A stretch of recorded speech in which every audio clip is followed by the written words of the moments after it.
Shri Kabir park आश्रम सूरत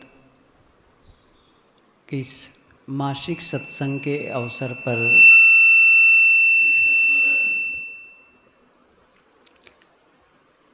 विराजमान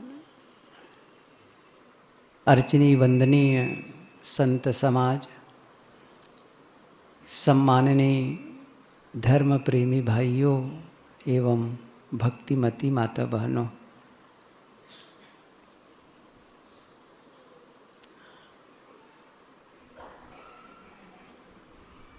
गुरुदेव जी का देहावसान, शरीर का अंत, 13 साल बीत गए। अद्भुत है। एक समय था जब गुरुदेव जी के साथ साथ भ्रमण करते थे, ट्रेन में यात्रा करते। माइक बदल दूं? ट्रेन में यात्रा करते थे, छोटी बड़ी गाड़ियों में यात्रा करते थे,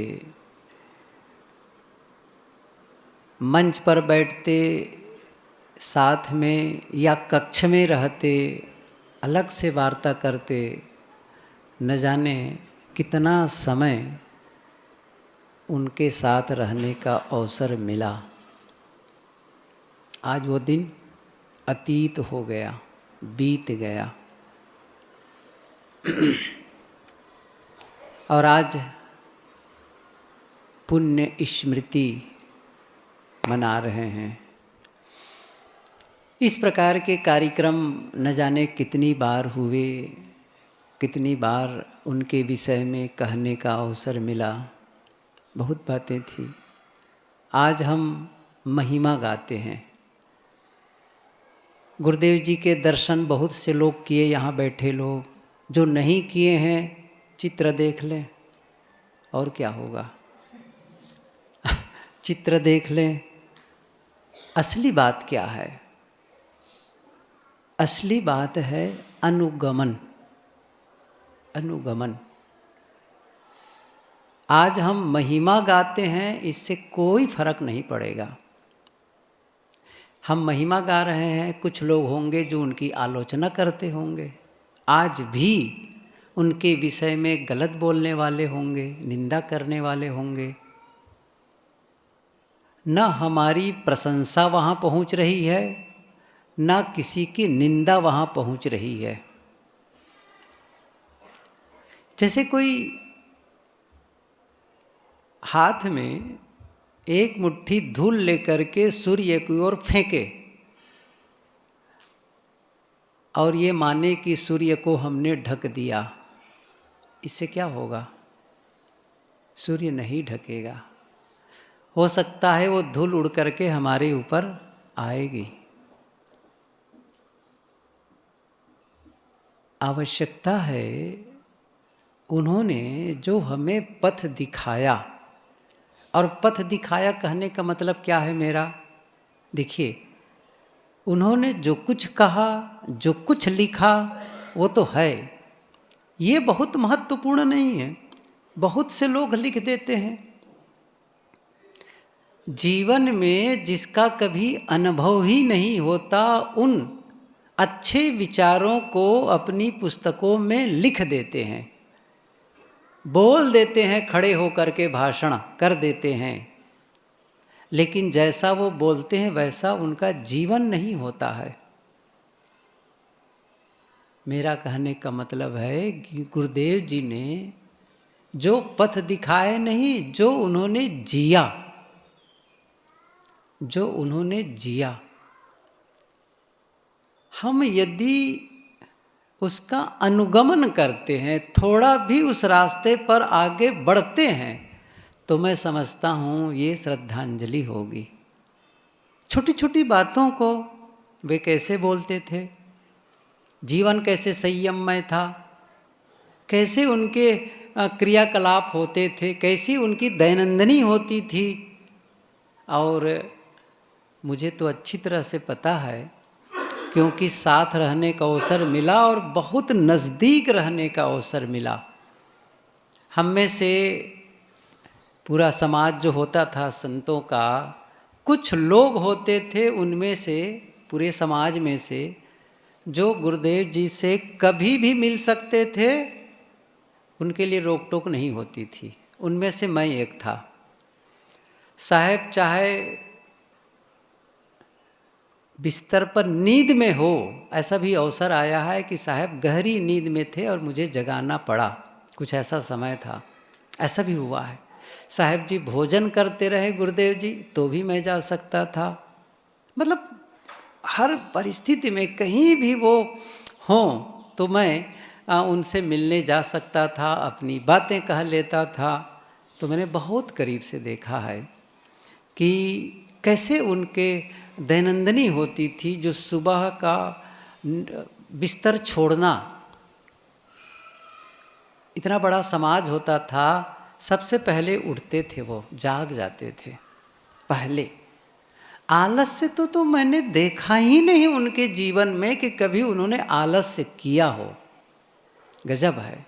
उस अवस्था में भी, चाहे वो ठंडी हो, गर्मी हो, बरसात हो, न कभी उन्होंने अपना रूटीन छोड़ा। जैसे रोज उनको व्यायाम करना होता था तो कर लेते थे, स्वाध्याय करना होता था कर लेते थे, लिखना होता था लिख लेते थे, बोलना होता था बोल लेते थे, मिलना होता था मिल लेते थे। ऐसा कभी हुआ ही नहीं है कि नहीं आज मेरा मन नहीं कर रहा है, ऐसा तो मैंने कभी सुना ही नहीं। आज रहने दो, नहीं। शारीरिक तकलीफ होने के बावजूद, मैं जानता हूँ सन 2000 की बात होगी, 2001 ही कब है, सन 2000 में साइटिका का दर्द वही जानता होगा जिसको साइटिका हुआ है ना। जैसे कोई प्रसव पीड़ा, अच्छा हम में से कोई नहीं जानेगा इधर वाले सही है कि नहीं है? जब माँ बच्चे को जन्म देती है तो जो दर्द होता है ना, उसको वही जान सकती है, और उनके समान जो दूसरे हैं वो जान सकती हैं।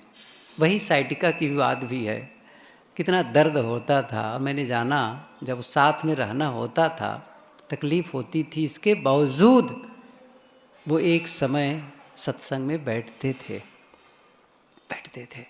गजब है। और वो सारे काम करते थे, और तभी तो इतनी सारी पुस्तकें लिख डाले और इतनी सारी बातें उन्होंने कह दी। आज हम यदि इतनी सी बातें ध्यान रख सकें, हम आलस्य नहीं करेंगे, अपने काम के लिए आलस्य नहीं करेंगे। मैं समझता हूँ आज श्रद्धांजलि के साथ साथ हम एक शब्द कह सकते हैं, संकल्प दिवस। अर्थात एक ऐसा संकल्प ले लें कि अब मैं वह जीवन जो आज तक जीता रहा, अब वैसा नहीं जीऊँगा। एक नए ढंग से जीवन का सूत्रपात करता हूँ, नए जीवन का शुभारंभ करता हूँ। वह जीवन जिसमें आलस्य न हो, वह जीवन जिसमें असंयम न हो। क्या हो? संयममय जीवन। ये छोटा गुरुदेव जी की जो आराधना थी ना, संयम उनका देवता था। गुरुदेव जी का देवता कौन था? संयम। उन्हीं की आराधना करते थे वो, संयम की आराधना करते थे। और परिणाम क्या हुआ? जिस देवता की आप आराधना करते हैं, आज तो मुश्किल है कि वो देवता मिल जाए। अभी कुछ दिन पहले गणेश चले गए, फिर कुछ दिन पहले दुर्गा जी चली गई, और यहाँ तो बहुत सारी देवियाँ आती और जाती रहती हैं अच्छा, पहले मैं एक बार था इधर ही, यही बोल रहे थे, दशा माँ आई थी, आज उनकी भी दशा, वो भी नहीं रह गई, आती हैं जाती हैं। क्या आप जिनकी उपासना आराधना करते हैं, कभी उनसे मुलाकात हुई है? नहीं हुई है। लेकिन यदि आप संयम की उपासना करते हैं, संयम की आराधना करते हैं, तो आप जानते हैं आपका जीवन ट्रांसफॉर्म हो जाएगा।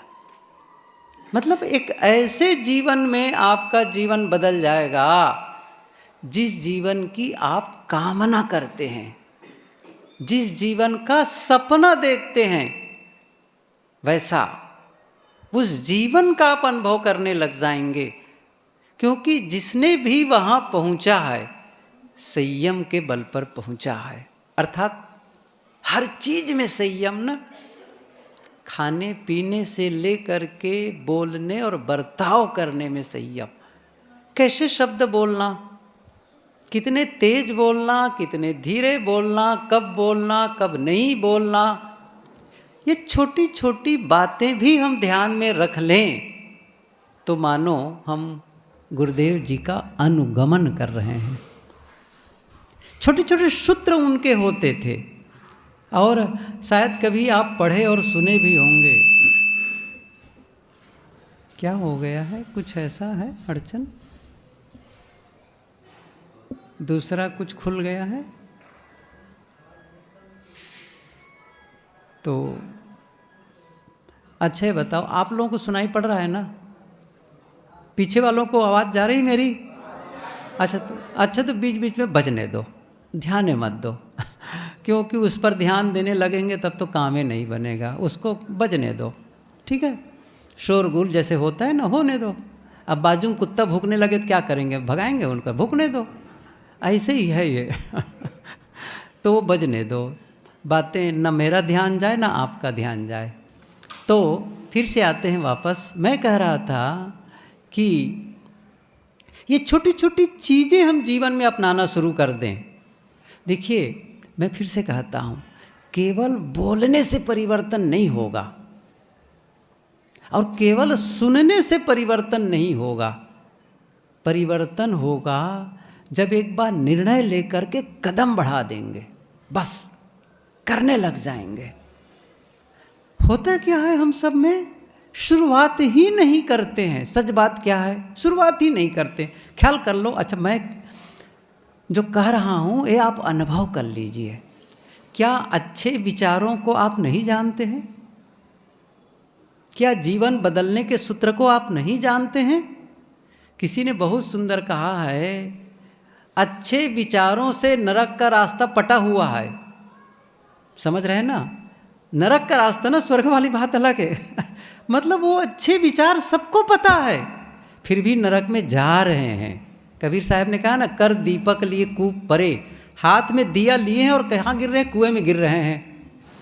साहब की पंक्ति भाई, कर दीपक लिए कूप परे, हाथ में दिया लिए हैं, प्रकाश लिए हैं और कहाँ गिर रहे हैं? कुएं में गिर रहे हैं, गड्ढे में गिर रहे हैं। मतलब जिस ज्ञान को हम जानते हैं और लोगों से कहते हैं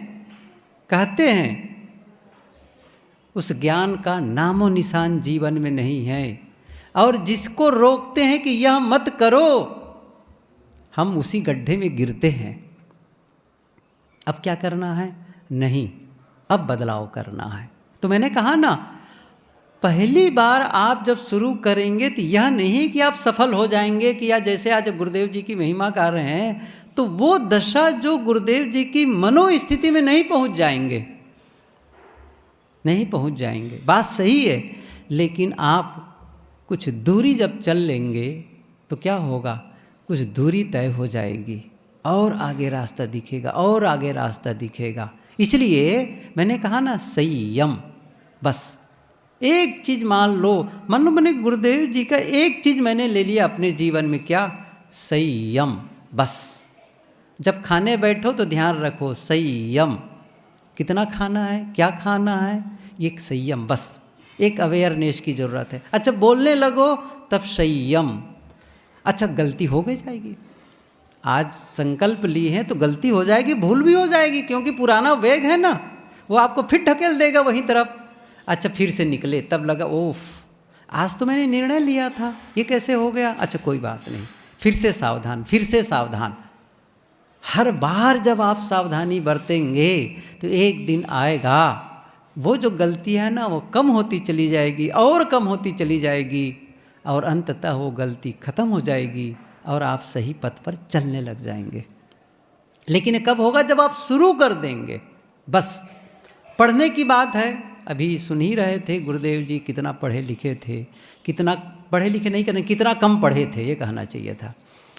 कितना कम वो विद्यालय में पढ़े तो बहुत ज़्यादा थे। विद्यालय की जहाँ तक बात हुई तो हम सभी जानते हैं कि किस प्रकार वो स्वाध्याय प्रेमी थे और कितनी बार मैंने ये बातें कही कि कैसे वो कागज़ कहीं भी पड़ा हो उठा करके साफ करके पढ़ लेते थे, इतने रुचिवान थे। लेकिन आज ऐसी कुछ हिस्सा हम जोड़ लें, अब मैं एक संकल्प कर लें, मैं सुबह का नाश्ता तब करूँगा जब मैं 2 पन्ने पढ़ लूँगा। कितना कहा? 2 किताब नहीं कहा, 2 पन्ने। असंभव है ये करना। अच्छा, हम में से कितने लोग हैं जो अनपढ़ बैठे हैं? हाँ, कितने लोग हैं जो अनपढ़ बैठे हैं? कोई नहीं, सब पढ़े लिखे। अच्छा, रोज 2 पन्ने कितने लोग पढ़ते हैं? बहुत कम होंगे, बहुत कम। सही है ना? बहुत कम। इसका मतलब क्या हुआ? अब फिर क्या कह रहे हैं? गुरुदेव जी की जय बुला रहे हैं, गुरुदेव जी की महिमा गा रहे हैं। इसका मतलब क्या हुआ? मैं क्या कहना चाहता हूँ, सही है कि नहीं है? यदि हम ये महिमा गाते हैं गुरुदेव जी स्वाध्याय के बल पर अपना कल्याण कर लिए, लोगों का कल्याण करने का रास्ता बता दिए, लोगों की, गुरुदेव जी कहते भी थे मैं जो कुछ आज हूँ स्वाध्याय के बल पर और समाज के लिए जो कुछ कर पाया स्वाध्याय के बल पर। यदि इन्हीं बातों का हम ध्यान में रख सकें और कहें अब मैं तब नाश्ता करूँगा, तब जलपान करूँगा जब 2 पन्ने मैं पढ़ लूँगा। बस ये छोटी शुरुआत है, छोटी शुरुआत है। अब ये 2 पन्ना पढ़ना असंभव नहीं है, लेकिन वो जो 2 पन्ने पढ़ते जाओगे, वो जो आपके भीतर विचार जाएगा ना, भीतर जो विचार जाएगा ना, वो आपको बदलेगा। कैसे बदलेगा? जैसे आप गोली निगल जाते हो ना, दवाई, क्या कहा मैं? जैसे आप दवाई निगल जाते हो भीतर तो आपकी बीमारी दूर हो जाती है, आप स्वस्थ अनुभव करते हो। ऐसे ही वो जो ज्ञान है ना, वो आप निगल गए तब आप खुद ही राहत महसूस करने लग जाएंगे, खुद ही अपनी समस्याओं से निजात पाने लग जाएंगे, छुटकारा पाने। वो क्यों चीज़ें ऐसी जाएंगी भीतर, होने ही लग जाएगा वो। लेकिन हम पढ़ने से बहुत दूरी बना लिए हैं, ज्ञान से बहुत दूरी बना लिए हैं।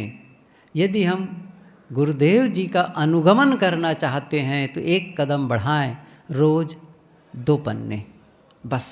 और 2 करने मतलब आप बढ़ा सकते हैं, कोई 5 कर सकता है, कोई कुछ कर सकता है। थोड़ा थोड़ा नैनो स्टेप लेना शुरू कर दीजिए, एक काम करना शुरू कर दीजिए।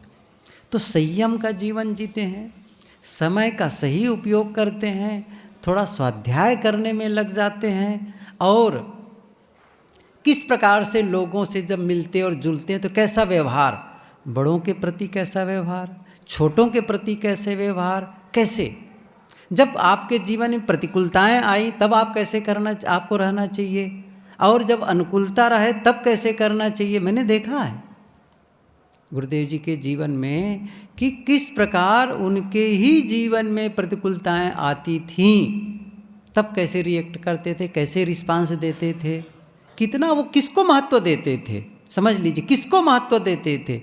उलझन को कभी भी महत्व नहीं दिया उन्होंने। किसको महत्व दिया? शांति को। सब कुछ छूट जाए, सब कुछ बिखर जाए, मैं अपनी शांति की रक्षा करूंगा। ये बहुत महत्वपूर्ण है। इसका मतलब है हमेशा विवाद रहित जीवन।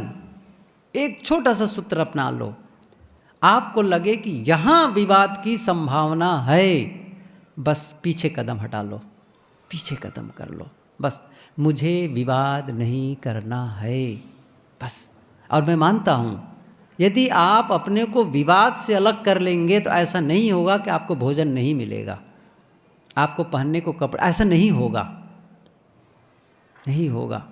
आप बस ध्यान, कभी देखो व्यवहारिक जीवन में जब हम जीते हैं ना समाज मनुष्यों के बीच में, तो कुछ मनुष्यों का स्वभाव ऐसा होता है दूसरों को दुख देने का, और वे लोग ज़बरदस्ती दुख देने में तुले होते हैं, छीनने झपटने में लगे रहते हैं। तो कभी कभी अपनी अधिकार की रक्षा के लिए कदम बढ़ाना पड़े और न्याय नीति का सहारा लेना पड़े, मैं उसकी बात नहीं कह रहा हूँ। लेकिन कितने लोग हैं, हमको थप्पड़ मारने वाले रोज़ कितने हैं बताओ? कोई मारने आता है रोज़ थप्पड़? अच्छा, जो हाँ हम बैठे हैं घर में, उसको यहाँ से भगो, यहाँ से मैं रहूँगा, ऐसा कहने वाले कितने आते हैं?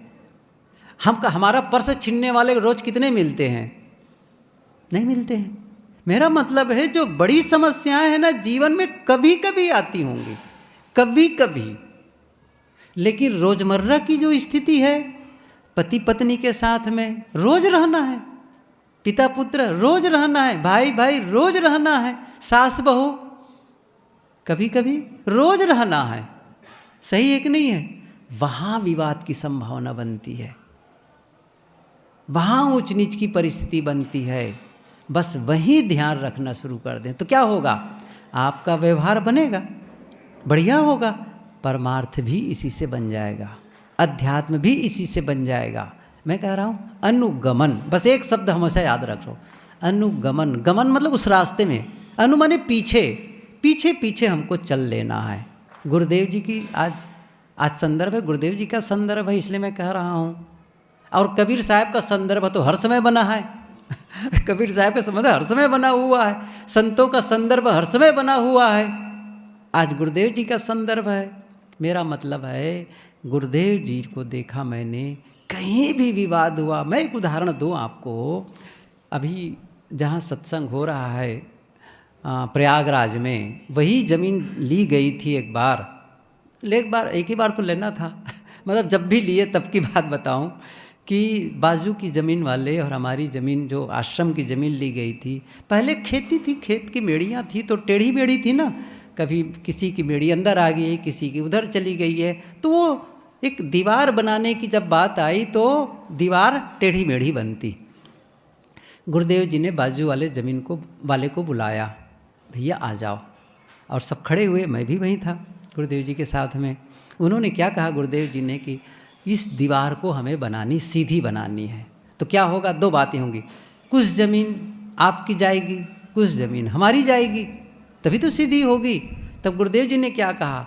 जो ज़मीन हमारे तरफ आएगी, जो ज़मीन आपकी हमारे तरफ आएगी, उसका हम पूरा पैसा देंगे, और हमारी ज़मीन जो आपकी तरफ जाएगी उसका हम पैसा नहीं लेंगे।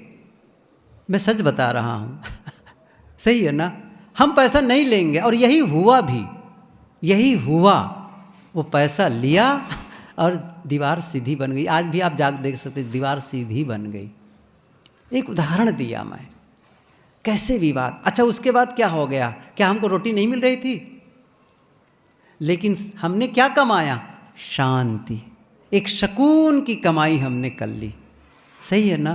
क्या आप और हम नहीं कर सकते हैं?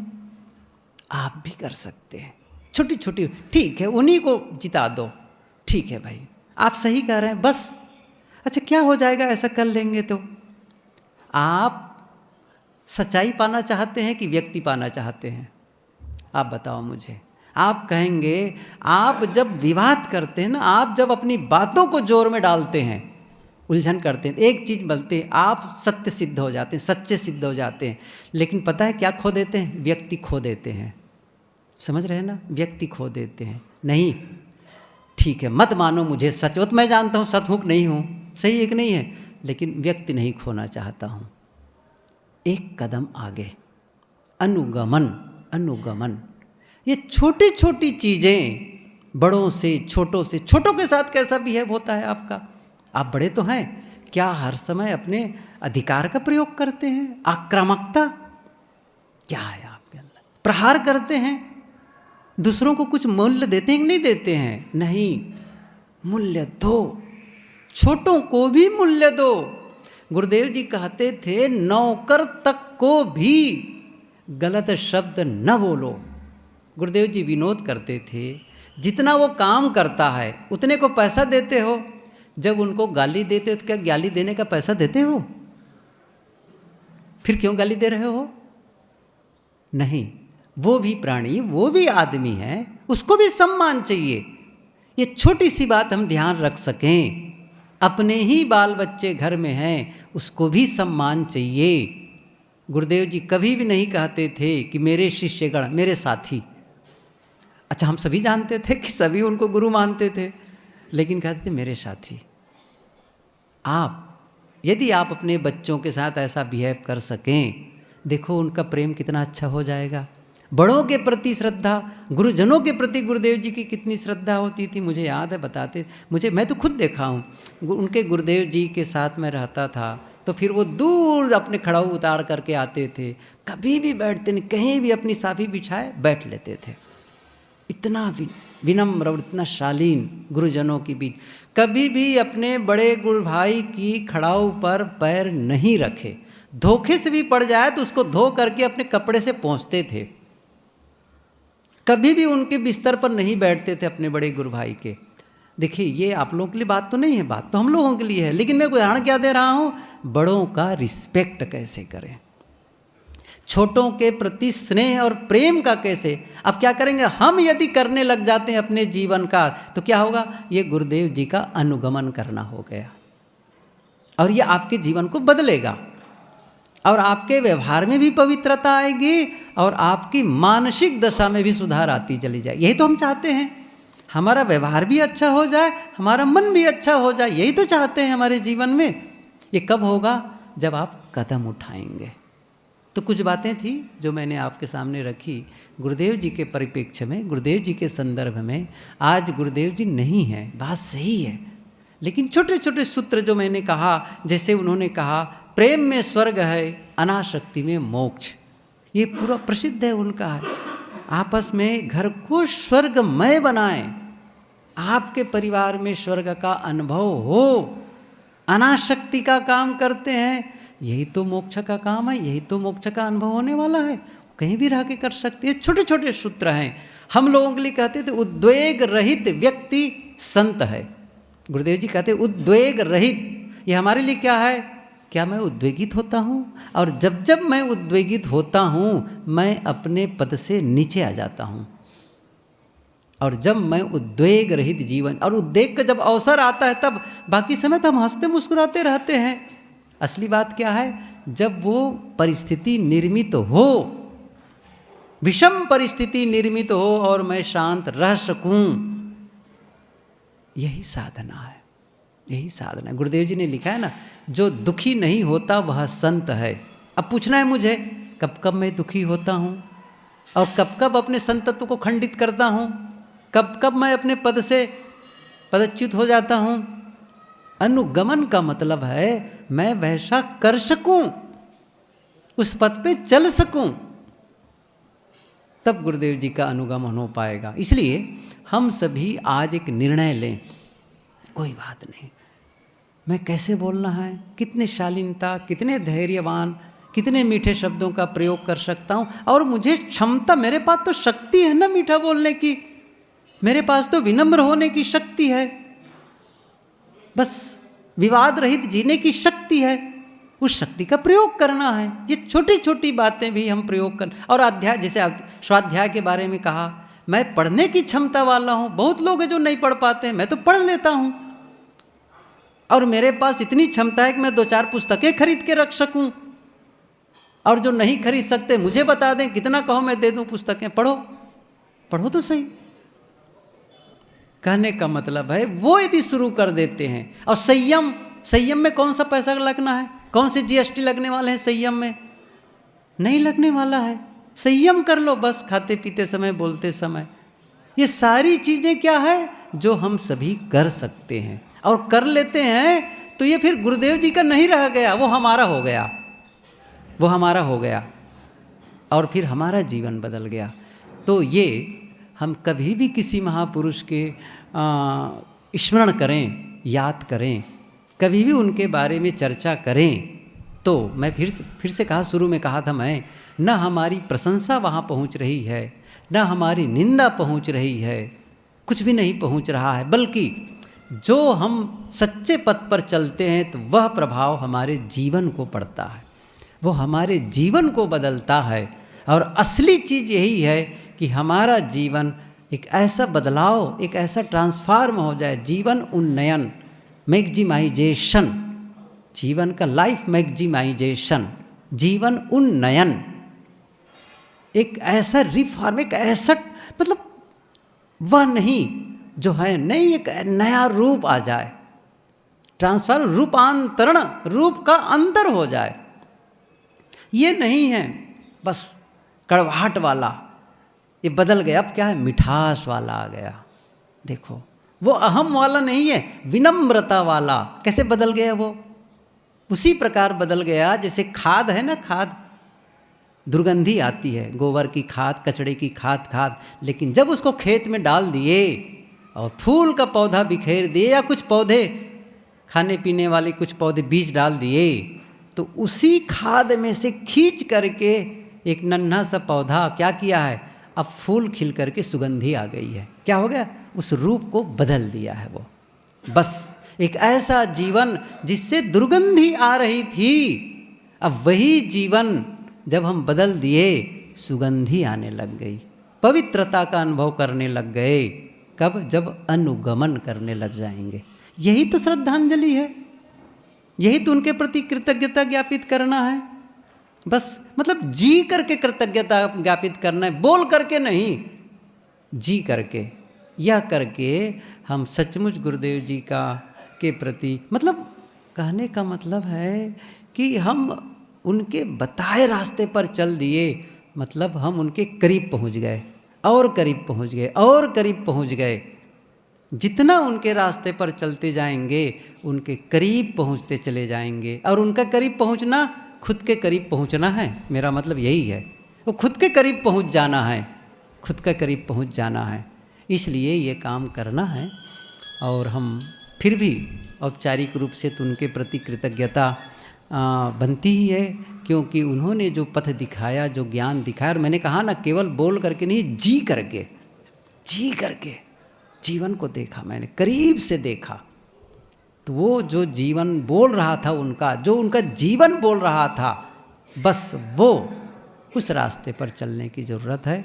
आए हम संकल्प लें और उनके प्रति एक विनम्र श्रद्धांजलि अर्पित करते हुए जीवन को बदलने का संकल्प लें। आप सबको नमन। साहेब बंदगी, साहेब बंदगी, साहेब।